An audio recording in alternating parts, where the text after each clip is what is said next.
Tuni hin kapadin mun hin kailahin ke zamlang kapad.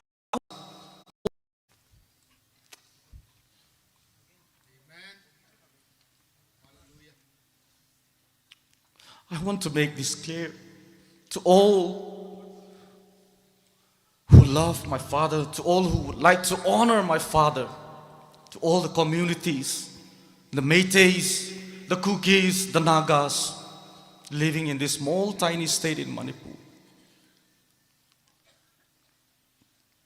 Let the blood that was shed on the 13th May of 2026 be the sacrificial blood,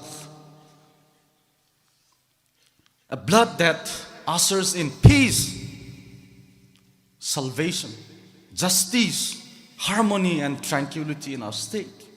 Let us stop our retaliatory actions.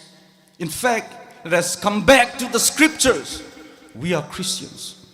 Let us come back to the scriptures. Base our politics on the scriptures. Base our worldview on the scriptures and live together in peace. How difficult is that?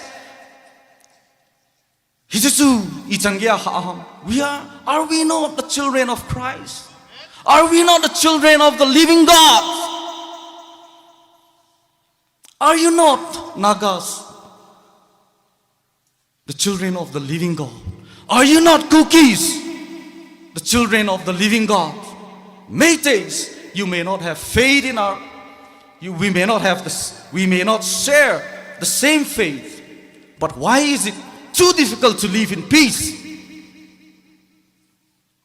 Jealousies, selfishness, greediness that creeps from our hearts, disorder, things that brings chaos and strife, injustice in our land. John 14 says the fruit of the Spirit is love, joy, and peace. Today I want to ask every Christian of the country, every Christian of Manipur, do you have the fruit of the Spirit in you? Unless you have that, Hebrews chapter 12 verse 14 says, unless you have peace, unless you have holiness, then you will not see the Lord. Samna thiên na hin khon na nei lo ale pakai chu na mu thei lo de te Hebrew Bible in ase hi.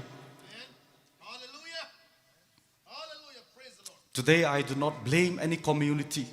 I don't want to put the blame on any community who has taken the life of our beloved father, the life of our beloved husbands, our sons.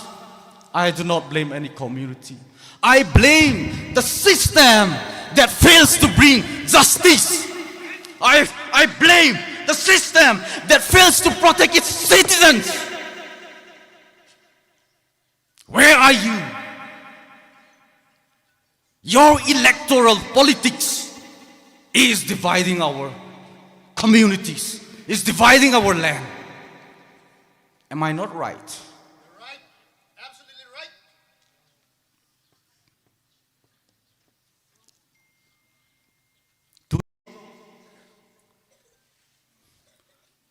Mere galin